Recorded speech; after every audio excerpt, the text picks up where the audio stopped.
Vítajte v relácii Dá sa to. Moje meno je Gabika Zubriková a snažím sa vám v tejto relácii prinášať dobré správy a inšpirácie, ako sa veci dajú realizovať. Väčšinou sa rozprávame o pomerne náročných veciach, ale moji hostia poznajú spôsoby, ako sa dá náš svet zlepšovať. Na úvod by som rada zdôraznila, že relácia Dá sa to sa stáva súčasťou portfólia Denníka N a nájdete ju už aj ako podcast Denníka N, z čoho sa veľmi teším. Toto je už 58. časť relácie Dá sa to a dnes mám tu veľkú česť, že moje pozvanie prijal Marek Kapusta, riaditeľ organizácie Superár. Marek, vítaj. Dobrý deň, ahoj.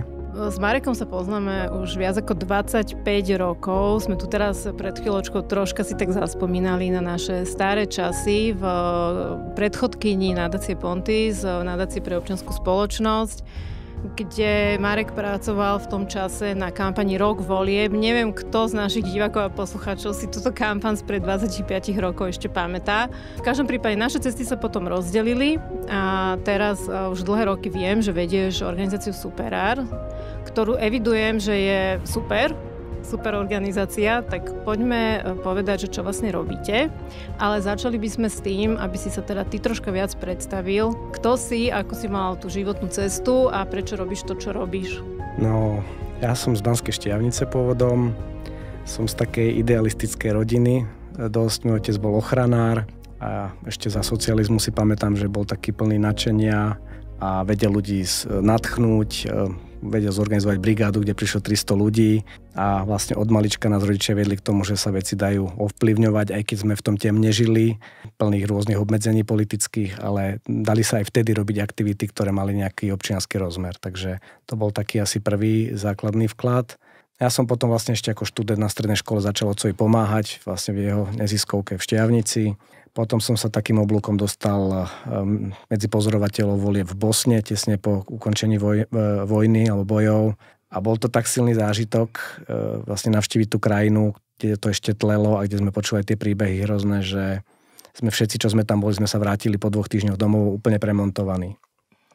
No a potom predchodkynia dnešného Pontisu hľadala nejakého mladého človeka, ktorý mal skúsenosti s voľbami. No a vtedy som ešte bol mladý a mal som skúsenosť s voľbami, tak sme sa pustili do kampane, ktorá mala za cieľ osloviť prvovoličov, lebo prvovoliči sú taký notoricky zabudnutý segment voličský, ku ktorým málo kto sa prihovára ich jazykom, málo kto rieši témy, ktoré sa tých mladých ľudí dotýkajú. Takže tí mladí ľudia potom oprávne nemajú pocit, že to o nich nie je a že vlastne nemajú veľmi si koho ani vybrať a že sa vlastne nič nedá zmeniť. Tak sme sa to pokúsili otočiť a kultúra, hudba, umelci bol takým kanálom komunikačným, ktorý sme vlastne do tej kampane si vybrali. Ale aby sme to doplnili pre teda ľudí, ktorí to nevedia, že teda my sme im tedy nehovorili, že koho majú voliť, že to nebola ako kampaň, akože poďte voliť toho a toho, ale iba to bola kampaň všeobecne, že poďte voliť. Kampaň bola politická, to je trošku taký, majú v tom zmätok častokrát ľudia, lebo väčšina vecí, ktoré robíme, sú politické, ale bola striktne nestranická, čiže sme neodporúčali konkrétneho kandidáta, ani sme nehanili iných kandidátov. Cieľom bolo, aby sme vlastne tým mladých presvedčili, že voliť treba ísť a že sa vždy dá niekto vybrať.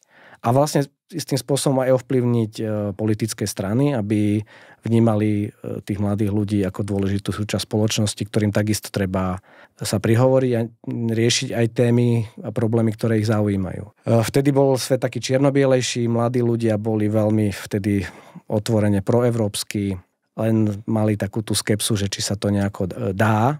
Vtedy sme žili v takej temnej dobe, tiež sme boli čierna diera na mape Európy a mnohí ľudia si myslia, že sa z toho už nevyhrabeme. Mladí ľudia podobne ako dnes mali pocit, že jediné, čo sa s tým dá robiť, je vycestovať a už sa sem nevrátiť. A táto kampaň pomohla. Nakoniec sme zistili, hoci sme mali veľmi malú ambíciu, nemali sme za cieľ nejak výrazne zatriasť výsledkom volieb, ale nakoniec sa podarilo extrémne veľa tých mladých ľudí vytiahnuť. A vlastne možno aj vďaka ich účasti sme dneska v Európskej únie v NATO. Dobre, poďme sa teraz posunúť, lebo chceme hovoriť hlavne o tej súčasnosti, ale áno, toto bolo veľmi zaujímavé. No. A že ako teda si sa od tejto svojej kariéry posunul k tomu, čo robíš teraz? No, v podstate som celoživotný neziskovkár, toho sa už asi nezbavím, ale fajn. Potom som sa vrátil zase do mojej rodnej Štiavnice, tam sme jednu dobu mali takú naivnú predstavu, že to mesto trošku rozbehneme. Tiež sme organizovali vlastne tam miestne voľby, podarilo sa nám vyhrať s mladým kandidátom.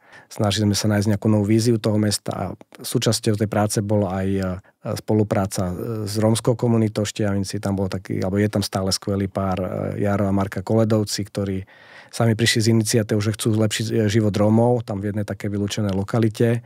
A jediné, čo chceli od mesta, bolo, že nejaký priestor a trošku pár eur na elektriku, aby mali čím si zasvietiť a prikúriť.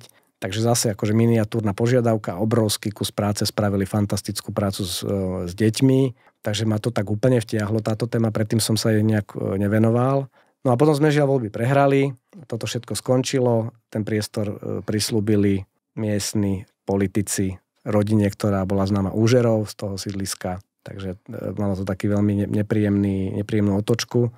A my sme cítili strašne, alebo cítil som taký záväzok k tým deťom a k tým členom komunity, že nejakým spôsobom pokračovať v tej práci. Aj k týmto Koledovcom, no my sme stále slubovali, že ešte vydržte, už budú komunitné centrá, už budeme vedieť to nejako podporiť. Určite vás niekto aj ocení tú prácu.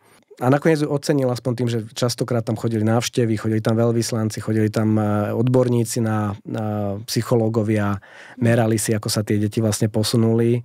A ten výsledok bol fantastický. Takže som videl, že vlastne aj z minima, aj ľudia, ktorí nemajú kvalifikáciu, dokážu urobiť obrovitánsky kus práce a extrémne ovplyvniť budúcnosť týchto detí. No a odtiaľ náhodou som sa dostal vlastne k organizácii z Rakúska, ktorá vtedy hľadala na Slovensku nejakú lokalitu, kde by mohli začať pôsobiť. Cieľom vlastne bolo prostredníctvom hudby spájať deti z rôznych komunít, pomôcť tým deťom, ktoré majú nejaký handicap vzdelávací, učiť tie deti to, že aj keď nie všetci máme nejakú rovnakú dispozíciu, niekto je dobrý v tom, iný je dobrý v inom, že keď to celé dáme dokopy, tak to potom môže veľmi dobre znieť. A toto sa vlastne deje cez spevácké zbory, ktoré vlastne budujeme na školách. Spevácky zbor je taký malý model demokratickej spoločnosti, kde vlastne všetci sa musia počúvať, kde nemôže nikto ísť nejakou inou rýchlosťou, iným tempom, kde to nie je o nejakom solistovi, ale je to o nejakom spoločnom výkone tých detí a kde každý má svoju rolu. Nikto nie je v kúte,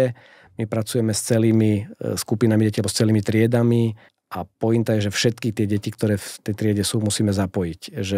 Že nikto, aj deti, ktoré sú ostýchavé alebo môžu mať aj nejakú špeciálnu potrebu, tak vždy tí naši pedagógovia hľadajú spôsob, ako ich do toho vtiahnuť. Wow, to je veľmi zaujímavé. No tak poďme si o tom ešte povedať viac. Každý v našom tíme má možno, že osobnú motiváciu mierne možno nejak ináč nastavenú. Máme tam výborných umelcov, medzi nimi veľmi skúsených pedagógov. Moja motivácia je tá, že vidím, že to umenie má neuveriteľnú silu. Hudba samozrejme je silná v tom, že dokáže vlastne emotívne okamžite pôsobiť, že je to taký rýchloliek. Je známe, že deti sa častokrát sťažujú, že neradi chodia do školy, necítia sa tam dobre, spôsob, akým pedagógovia ich učia, to frontálne vyučovanie, že tam stojí učiteľ alebo učiteľka ako taký komandant a deti majú akože sedieť, nemajú sa hýbať, nemajú sa otáčať, majú len akože nasávať a byť absolútne ticho, tak to je niečo, čo nemôže fungovať. No a ten náš prístup je vlastne kompletne otočený hore nohami. My sa snažíme o spôsob výuky alebo prácu s deťmi, kde tie deti sú v centre záujmu, kde maximálny priestor vlastne majú oni. Ten učiteľ je vlastne taký facilitátor a stará sa o to, aby každý mal nejakú dôstojnú rolu v tom, čo spoločne vlastne tvoríme. Výsledkom toho je to, že jednak pomáhame tým deťom pracovať na svojom osobnom rozvoji. Aj deti, ktoré vnímajú, povedzme len čo je dnes večer a zajtra ráno, že nemajú nejaké dlhodobé plány, že sa s nimi rodičia o takýchto veciach nerozprávajú, tak po nejaké dobe pochopia, že keď na niečom pracujú, keď niečo stále zlepšujú, že vedia dokázať obrovské veci. Po takými obrovskými vecmi si môžeme predstaviť, že ja neviem, trieda 2A z Detvy sa dostane do viedenského koncerthausu na vystúpenie a proste vystupuje na tom špičkovom stage, alebo sme vystupovali na festivale Pohoda, na hlavnom pódiu, na festivale Siget už viackrát, pre 30 000 divákmi. A nie je to nejaké triviálne ale tie deti dokážu aj umelecky veľmi kvalitne si naštudovať repertoár, s ktorým pracujeme. Naozaj? Aj také, čo nevedia možno spievať? To ma zaujalo. U každého dieťaťa to... Nevedela som, že všetky deti z tej triedy spievajú. Pointa je, že všetky. To je zaujímavé. A niektorým deťom to trvá aj 2-3 roky, kým naskočia, kým ako keby pochopia, že ako s tým svalom, lebo hlasivka je sval, ako s ním pracovať. Možno, že nie každý by bol disponovaný, alebo možno aj sa cítil dobre v roli nejakého solistu alebo nejak v popredí, ale niekde v tom zbore je dôstojné miesto pre absolútne každé dieťa. My sme striktne nevýberový program, my nemáme nesledujeme, že či niekto má talent, my s takýmto pojmom ani nepracujeme. A nám ide o to, aby ten kolektív vlastne spoločne napredoval a aby deti vnímali to, že tá naša spoločnosť je veľmi rozmanitá, sme v nej rôzni, ale pre každého je v nej nejaké dôstojné miesto a keď to všetci spolu zrátame, tak to potom perfektne znie. No to znie dobre, áno. Tak povedzme si tak ešte prakticky, že kde teda pôsobíte, možno koľko máte detí a teda ako tá inklúzia vyzerá v praxi. Ja mám dieťa jedno, ale plus ešte teda 870 zhruba. 870. Momentálne áno. Fíha. Rastieme tak pomerne dynamicky. Momentálne sme na 6 základných školách a 6 škôlkach. Najprv sme začali len v základných školách pôsobiť a postupne sme pochopili, že s tými menšími deťmi sa dá ešte väčší výsledok dosiahnuť. Kým sa ten mozog vyvíja, tak ten vplyv na to dieťa je ešte výraznejší. Koncentrujeme sa v niekoľkých lokalitách. Školy a lokality si vyberáme podľa toho, že či tam je nejaké vyššie percento detí s nejakým znevýhodnením. Častokrát sme na školách, ktoré si nesú niekedy až také aj hanlivý názov. No však povedz. No niekedy to je, že cigánske školy. Tak to je niečo, čo nás presne zaujíma a čelíme problémom ako napríklad také postupné plazivé segregácii tých škôl. Je známe, že sú školy alebo lokality, kde tí rodičia z majority odhlasujú svoje deti, lebo si myslia, že keď je tam priveľa rómskych detí, že to ich dieťa nedostane dobré vzdelanie. To samozrejme, že sú školy, kde sú problémy. To si povedzme akože na rovinu, ale tieto dve veci spájať, že tam, kde je väčší podiel znevýhodnených detí, automaticky, že znamená, že tá kvalita je nižšia, to vôbec pravda nie je. Zas poviem príklad školu, kde pôsobíme 10 rokov. Sme na základnej škole s materskou školou Alexandra Vagača v Detve. To je práve takáto škola. A je to škola, kde je mimoriadne kvalitný aj pedagogický tím, vedenie, kde už keď sme prichádzali pred tými rokmi, tak si pamätám, že veľmi pekne sa ku všetkým deťom chovali, že sa snažili, aby každé dieťa naozaj malo šancu, aby ku každému individuálne pristupovali. A ten náš program vlastne len pomohol posilniť to, čo tam už vlastne v tých ľuďoch bolo. My máme také špeciálne stratégie, ako s deťmi pracovať, aj s takými deťmi, ktoré majú väčší problém sa sústrediť alebo pracovať s pedagógom. Pôsobili sme napríklad v Plaveckom štvrtku v známej škole, kde deti mali väčší problém so sústredením. Tá naša vyučovacia hodina funguje tak, že ona je rozbitá do takých krátkych sekvencií. My vieme, že pozornosť toho dieťaťa trvá 3-4 minúty a ako náhle tá učiteľka vidí, že tie deti si postupne ulietajú, že ten pohľad detí nesmeruje na ňu, tak zmení tempo, pridá novú skladbu, vyťahne nejaký nástroj, alebo má celý taký inštrumentár rôznych takých hier, ktorými tú sústredenosť znova získa na pár minút a zase s nimi ďalej pracuje. Mm-hmm. Čiže žiadne pokrik, žiadne tresty, žiadne nejaké zvýšené hlasy u nás nefungujú. Nám stačí, že proste vytiahne do toho inštrumentára a tie deti vlastne si nafokusuje prostredníctvom nejakej rovnej aktivitky a oni si to ani nevšimnú. A ešte by ma zaujímalo, že napríklad k tej škole v tom Plaveckom štvrtku, že nemali ste problém tam zohnať tie neromské deti? No, to problém bol, lebo my máme ako princíp, my nerobíme segregovaný program. My sme si od začiatku povedali, že vždy chceme, aby sme tie deti miešali, spájali, aby sa tie deti navzájom aj poznávali. Že napríklad mohli by ste spraviť čisto rómsky dalo by sa, zbor, ale nechcete ale to robiť. Ale to stráca tú pointu, ktorá pre nás je, že my sa snažíme, aby tie rómske deti spoznali aj nerómske deti a zase, aby deti z majority zase spoznali, ako rozmýšľajú rómske deti. Mnohom tie rómske deti ukázali lekcie aj tým deťom zo strednej triedy, k tomu sa možno dostaneme. No to by ma zaujímalo. Áno, ale tu k tej otázke sa vrátim, že vtedy nás vlastne napadlo, že nájdeme školu, ktorá bude chcieť, aby tie deti pracovali s tými rómskymi deťmi. Základná škola Narnia tuto v Bratislave okamžite na túto výzvu reagovala a my sme sa snažili v maximálnej možnej miere, aby tie deti spolu nacvičovali buď v Plaveckom štvrtku alebo v Narnii. A to je teda, aby sme možno dali informáciu, ak niekto nevie, to je teda súkromná bratislavská. To je súkromná škola. Ktorá má veľmi dobrý tím, aj takých ako podporných profesí, špecialistov rôznych. Je tam nemalo detí, ktoré takisto majú špeciálne potreby. Chcem povedať, že my sa nevenujeme len rómskym deťom, ale vo všeobecnosti deťom, ktoré majú nejakú špeciálnu potrebu. Tých detí je stále viac. po covide je ďalší fenomén, že proste deti majú rôzne psychické problémy, majú problém sa začať do kolektívu sústrediť sa. Mnohé z nich proste na tabletoch nalepené neustále.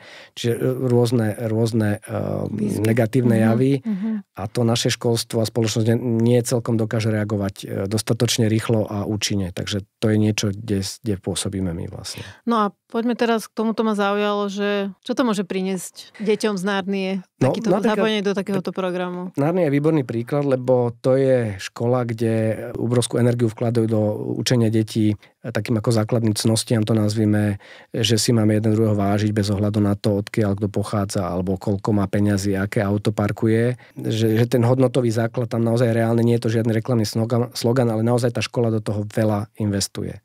Len keď prišli tie deti z toho plaveckého štvrtku prvýkrát na vystúpenie, tak sa našli v tom kolektíve deti, ktoré začali tak hanlivo pokrikovať a vtedy v tej škole pochopili, že bez kontaktu s tými deťmi to celé nefunguje. Že teoretický základ majú akože obrovský, ale tá prax tam musí byť, že tie deti sa musia stretnúť aj s inakosťou a musia sa s ňou naučiť pracovať. Takže deti, keď spoločne nacvičovali, spoločne vystupovali, tak sa mali možnosť aj sa zoznámiť. My sme sa im nesnažili nejako interpretovať, že tieto deti sú také alebo onaké. Oni si medzi sebou sami vytvárali vzťahy, sami sa spoznávali, videli, že každá tá skupina má svoje silné a slabé stránky. Poviem príklad, čo mi vždycky tak napadne, keď si spomeniem na naše deti z plaveckého štvrtka. Keď sme skončili v Detve, sme mali výročný koncert a tie deti sa po 20, po 30 centov tajne poskladali a išli kúpiť kyticu pedagogičke, ktorá ich viedla. No a iné deti to nenapadlo. Napadlo to tieto rómske deti. Oni to potajme zorganizovali a proste prišli s tou kyticou a dosť potom pozerali tie ostatné deti, že fúha, že to mohlo aj nás napadnúť, že bolo by to pekné. No, len ich to nenapadlo. No. Takže to je taká drobnosť, ale ilustruje to, že ako tie deti napríklad vedia dávať, ako vedia oceniť, že sa im niekto venuje, že sa im niekto pekne chová. No zaujímavé. No dobre, ešte povedzme si o tom programe, ale že tak troška prakticky. Si to viem tak predstaviť, že teda máte Detvu, máte Plavecký štvrtok a kde? Sme ešte vo Veľkom Krtíši, sme v Bratislave, teda v Narnii a teraz po novom sme v materskej škole Rozmanita v Novej Cvernovke, čo je vlastne modelová inkluzívna škola. Strašne sa z toho tešíme, že si nás tam pozvali. A od septembra sme aj v ďalšej modelovej inkluzívnej škole Alma vo Zvolenie. A tam sa nám to takisto fantasticky rozbieha. Jasne. My vlastne pôsobíme primárne teda na základných školách a v materských škôlkach. Ak nás niekto chce, tak sa vlastne s tým vedením dohodneme na takom systéme, že my pracujeme priamo v rámci rozvrhu, čiže v rámci kurikulárneho vzdelávania. Tam sa snažíme dosiahnuť, aby boli aspoň 2 hodiny hudobnej výchovy do týždňa. Priamo v tom rozvrhu tých detí, ale veď oni asi majú Oni mávajú jednu zvyčajne na prvom stupni. Že ešte plus jednu. Aby ten efekt aj tej metodiky, ktorou pracujeme, bol výrazný, tak my sa snažíme mať aspoň 2 hodiny týždenne. A potom vlastne v rámci mimoškolského vzdelávania máme ešte taký dobrovoľný krúžok, kde tie deti majú ďalšie 2 hodiny. Takže... Ale tie spoločné tréningy môžu mať len tie mimo školy, nie? Veď to sa asi, dá sa to nejak sklbiť? No my mávame v rámci hudobnej, čiže to majú po triedách a potom ešte sa prihlásia do krúžku a to sú tie ďalšie nácviky vlastne po obede v rámci školy. No ale až tam sa vlastne vedia pomixovať. Až tam sa pomixujú, áno. Ak sú teda z rôznych škôl. Ak to máte na jednej škole, je to samozrejme jednoduchšie. My sme samozrejme primárne na školách, kde sú aj rómske a nerómske deti. Už priamo tam. Ten Plavecký štvrtok Narnia to bol trošku iný model. Chápem. Ten teraz momentálne taký nemáme. No a spomínal som ten biely útek, že vlastne v Detve bol tiež taký plazivý proces postupnej segregácie, že vlastne deti rodičia odhlasovali na iné školy. No a vďaka úsiliu pedagógov na tejto škole, ale aj pôsobeniu nášho programu sa nám to podarilo otočiť a teraz je tá škola známa ako veľmi kvalitná škola a je už pomaly problém sa tam dostať na ňu. Takže... Super. No ale vlastne, ako to viete vlastne spraviť na toľkých miestach na Slovensku? To ma tak prakticky zaujíma, že ako sa to dá z Bratislavy. My máme tým našich špecializovaných pedagógov, ktorí sú vyškolení na tie metodiky, s ktorými pracujeme, nami. Vyškolení neznamená, že prejdú nejakým počtom x hodín, ale my neustále, každý rok majú povinnosť sa preškolovať, vzdelávať, neustále, ako toto nie je nikdy uzavretá. A máte nejakú metodiku pre nich? Máme metodiku, ktorú my sami vyvíjame, máme na to špecialistu, člena nášho tímu, ktorý tú metodiku ďalej dopracováva. Tie naše odborné pedagogičky vlastne ju testujú priamo na hodinách, pripomienkujú a keď prejde tento proces, tak ich potom vydávame, k nej tvoríme videá, rôzne podporné materiály a školíme pedagógov potom aj z ďalších škôl, aby sme dostali vlastne túto vec alebo tento prístup na čo najviac škôl a čo najviac deťom. Takže ročne vyškolíme zhruba 400 pedagógov. 400 pedagógov? Fíha, tak to je strašne veľké číslo, to ma prekvapilo. No a už máme ponom aj akreditáciu na inovačné vzdelávanie od ministerstva školstva, takže teraz momentálne dokončujeme druhé akreditované vzdelávanie a čo skoro spustíme tretí blok. Ale vy teda školíte iba tých učiteľov hudobnej, alebo akože na prvom stupni ten učiteľ má vlastne všetky predmety. Samozrejme, že každý z nich má nejakú preferenciu, niekto sa viac cíti dobre, ja neviem, v matematike a nejakom inom predmete, takže možno viac inklinujú k tomu nášmu prístupu učitelia, ktorí majú blízko aj k hudobnej. Ale postupne sa nám darí vlastne učiť alebo nadchnúť aj učiteľov, ktorí predtým nemali nejako blízko a vidia ten potenciál. Lebo cez tú hudobnú viete urobiť veci, ktoré na inom predmete neviete urobiť. Zaujímavé, ináč ja som nikdy nechápala, na čo taký predmet vôbec existuje a teraz prvýkrát dávam ako keby v tomto rozhovore s tebou mu aspoň nejaký zmysel. Ja sa priznám, že som tiež tak, že som nemal nejaké veľké očakávania, keď sme začínali s týmto programom, lebo som tú skúsenosť priamo nemal, ale aj vďaka tomu, že sa nám podarilo vystavať fantastický tím ľudí, tak vidím, že ten dopad je obrovský. My v posledných 3 rokoch sa snažíme aj veľmi dôsledne merať ten dopad, že čo to s tými deťmi robí. Zbierame dáta, kvalitatívne sa snažíme hodnotiť všetky tie efekty, ktoré dosahujeme tým našim prístupom a vyzerá to mimoriadne pôsobivo. No dobre, poďme teraz ešte zase naspäť k tým praktickým veciam, že ako sa dá takáto organizácia, aby fungovala, že koľko vás je v tíme, a koľko máte možno ročný rozpočet.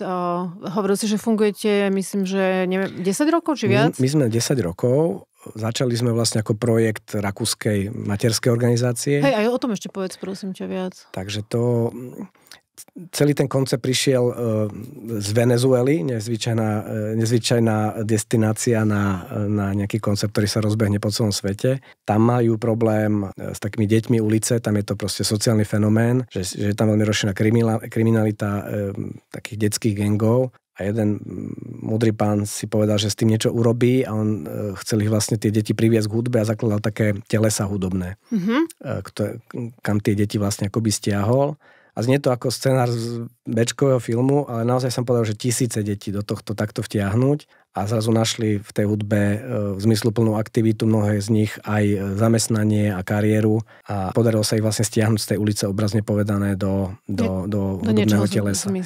No a tento koncept sa vlastne rozbehol po celom svete. Tá naša materská organizácia si povedala, že to teda začne v Rakúsku, ale v ďalších krajinách Európy. Takže založila značku Superár.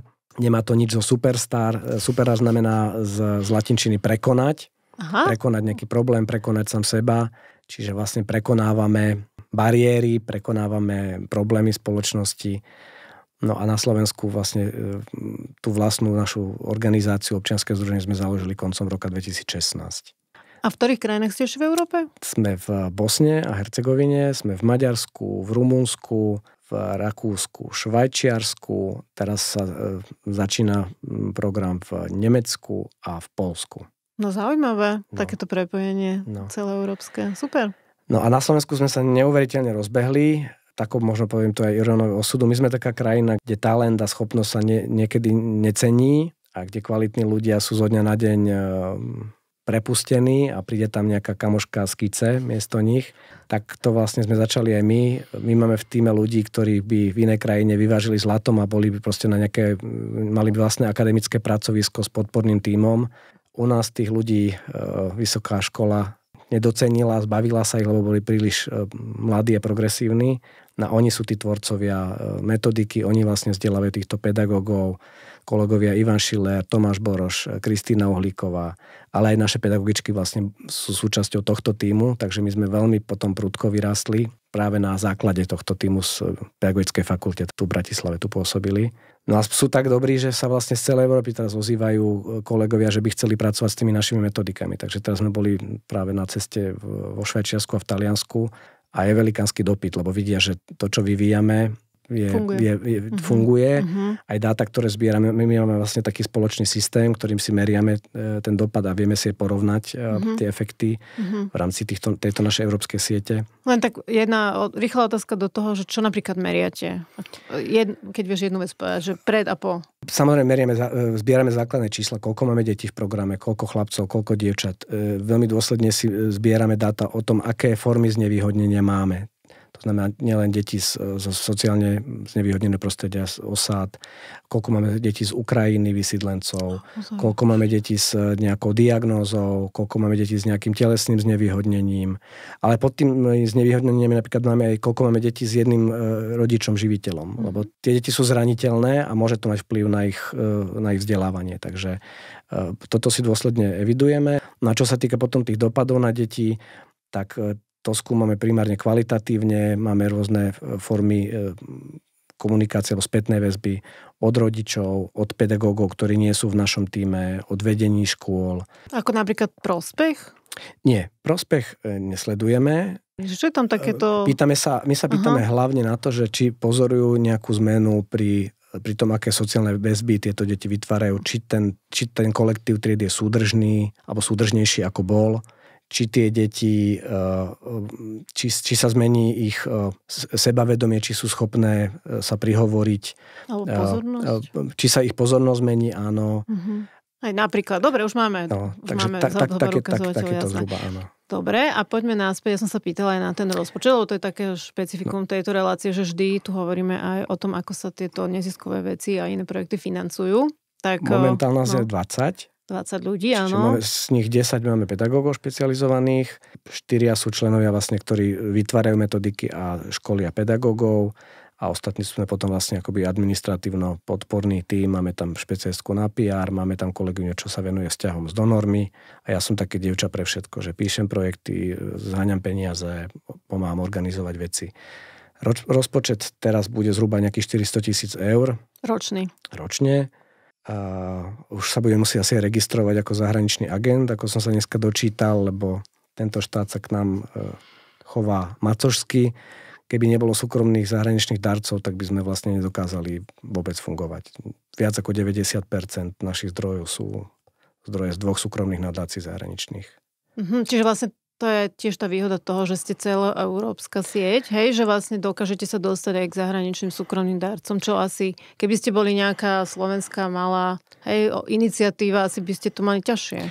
Určite to meno pomáha, lebo aj v tých ďalších krajinách sú veľmi kvalitní ľudia. Máme istým spôsobom aj vzťahy so špičkovými kultúrnymi inštitúciami. Napríklad Viedenský Koncerthaus bol vlastne jedným zo zriaďovateľov tej našej materskej organizácie. Alebo ďalší bol Viedenský spevácky chlapčenský zbor, čo je teraz špičkový zbor, ale aj zároveň škola umelecká, ktorá myslím, že 600 rokov má tradíciu a veľmi je známa v Rakúsku. Podobne vo Švajčiarsku, tam vlastne Tonhalle v Zürichu je takým partnerom toho nášho programu. Takže v každej krajine, kde sme, zvyčajne je tá špičková kultúrna inštitúcia nejakým spôsobom takým garantom. My spolupracujeme so Slovenskou filharmóniou. Týmto vás môžem aj pozvať, lebo už máme termín konečne 28. mája vystúpia naše deti na výročnom koncerte tu v Slovenskej filharmónii. A predtým ešte výročný koncert bude 3. mája vo Veľkom Krtíši, lebo my sa vždy snažíme odprezentovať to aj čo najbližšie k rodičom a ku komunitám. My keď niekde vystupujeme, tak pokiaľ si to len môžeme dovoliť v maximálnej možnej miere, zoberieme tie autobusy, zoberieme tam rodičov, tých detí, zoberieme príbuzných. A to všetko asi musíte vy zaplatiť. Platíme to my, za nič sa u nás neplatí, lebo nechceme vytvárať nejaké nerovné podmienky pre tie deti, ale záleží nám extrémne na tom, aby tí rodičia videli, kam sa tie deti posunuli, čo dokážu a zároveň, aby tá súdržnosť, tá spolupráca prenikla ďalej do komunít, kde pôsobíme. Keď to takto teda popisuješ, že z môjho pohľadu je to veľmi pekný program, kde je úplne že jasné, že perfektné a že ako sa vám na takéto veci fundraizuje napríklad od našich ministerstiev alebo našich inštitúcií alebo na Slovensku všeobecne? No, My sme nejakú dobu zliepali ten rozpočet z takých tých 3000 grantíkov. Niečo sme z Ministerstva kultúry mávali, také tie malinké jednoročné granty. Niečo sme mávali z Fondu na podporu kultúry národnostných menšín. Ale odkedy sa nás začali pýtať veci typu, že dodajte zoznam detí, ktoré jedli bagetu v roku 2018 a podobné podklady od nás začali vyžadovať, tak sme proste usúdili, že toto nie je inštitúcia, kde chceme vlastne spolupracovať. Takže, čiže proste tá prehnaná byrokracia, hej, týchto slovenských inštitúcií ťa odradila od tohto. A plus sú to akože veľmi malé peniaze a veľmi krátkodobé. My ak máme niekde ísť, my máme politiku, že ak sa rozhodneme ísť na nejakú školu, tak tam chceme posúť minimálne 3 roky, aby sme tým deťom naozaj stihli niečo reálne dať. Prísť niekam a vytvoriť nejaké očakávania, vlastne tie deti na niečo naučiť, niečo, čo si obľúbia a potom im povedať po pol roku, že prepáčte, nemôžeme ďalej pokračovať, lebo nedostali sme grant, také niečo si nemôžeme dovoliť. Jasné, veď to sú živí ľudia. Áno. Tak klobúk dole, že to držíte vôbec, no. Držíme, sme optimistickí, lebo sa nám darí, tým máme proste súdržný. Tie čísla s každým novým zberom dát máme stále viac dôkazov o tom, aký silný efekt to na tie deti má. A nielen na deti, ale na komunity, kde pôsobíme. Aj to okolie tej školy v Detve, ktorú som spomínal, vidíme, že je súdržnejšie, že tí ľudia vnímajú rozmanitosť ináč ako možno predtým. Veľká výhoda toho nášho programu je, že tú inklúziu alebo inkluzívne vzdelávanie vieme veľmi pekne prezentovať. Je veľa skvelých organizácií, ktoré robia s inklúziou, len sa im niekedy ťažko ukazuje výsledok tej inklúzie. A u nás, keď vystúpime v tej filharmónii alebo na nejakom veľkom koncerte... A ste boli v telke, myslím, nie? Viackrát sme boli aj... Kolegyňa napríklad, to som nespomenul, sa dostala na cenu učiteľ Slovenska minulý rok do top 3. Tak aj to nám pomohlo veľmi spropagovať náš program. A vlastne aj v celom tom školskom segmente sa zvýšil záujem. Zrazu objavili, že aj hudobná výchova môže byť zaujímavá. Plus možno, že ešte dôležité povedať, že sa snažíme aj nejakým spôsobom ovplyvniť verejné politiky. V tom zmysle, že kolegovia, ktorých som spomínal, napríklad boli v tíme kurikulárnej reformy a maximálne možnej miere to, čo sme sa naučili, vlastne pretavili do toho nového kurikula.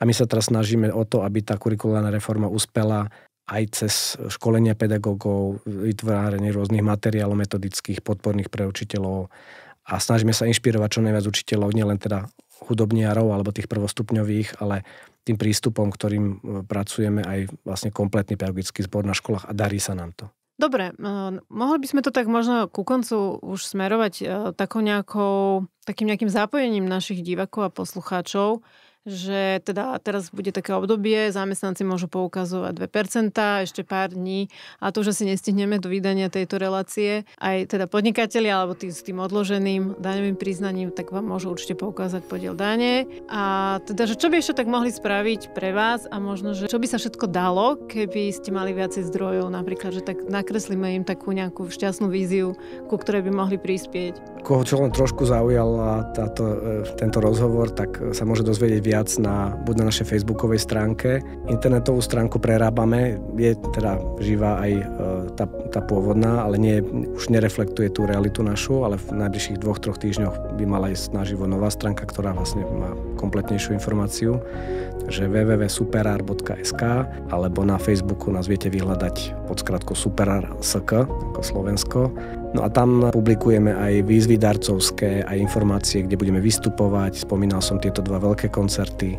Môžu si kúpiť lístok, môžu sa ľudia na nás prísť pozrieť. Na to sa veľmi teším, lebo tie naše výročné koncerty, to je taká, my to voláme, že oslava rozmanitosti, lebo tam vlastne chceme ukázať aj rozmanitosť toho nášho kolektívu, rozmanitosť repertoáru. Máme tam vždycky nejaké veľmi pekné skladby, ktoré si tie deti naštudujú. No a budeme robiť aj takú fundraisingovú kampaň k výročnému koncertu, lebo snažíme sa postupne prejsť na takú udržateľnejšiu základňu financovania, nie len byť závislí na 2-3 darcoch, ale vlastne aktívnejšie pracujeme s firmami. Máme teraz kolegyňu, ktorá sa venuje darcom, špeciálne firemným aj individuálnym, takže myslím si, že tie peniaze my postupne zoženieme. Keby sme ich mali viac, mohli sme byť vo viacerých lokalitách. Mnohí sa nás pýtajú, prečo nie ste na Luníku, je tam fantastická škola s fantastickým zborom. No hrozne radi by sme tam šli, len si to nevieme momentálne dovoliť. Čiže hľadáme donora na východe. Hľadáme donorov, aby sme mohli čo najviac detí a čo najviac škôl zapojiť do programu a zlepšiť kvalitu vzdelávania aj cez takýto program. Super, Marek. Tak ja myslím, že takto by sme to mohli pomaličky aj dať k záveru. Ja ti teda veľmi pekne ďakujem za všetko, čo robíte pre všetky deti a aj za to, že si prišiel ku mne a že si mi to tu takto celé porozprával. Ďakujem, rád som ťa videl a je mi poctou, že môžem byť súčasťou prvého podcastu cez denník N. Som veľký fanúšik, tak je to podsta. Teším sa. Ešte by som rada doplnila aj, že podcast Dá sa to odporúča aj nezisková organizácia Dá sa to, ktorá pripravuje mladých na budúcnosť. A na záver by som vám veľmi pekne poďakovala, milí diváci a poslucháči, za pozornosť a teším sa na vás v ďalších dieloch relácie, kde budeme hovoriť o tom, ako sa veci dajú. Dovidenia, do počutia. Dovidenia, ahoj.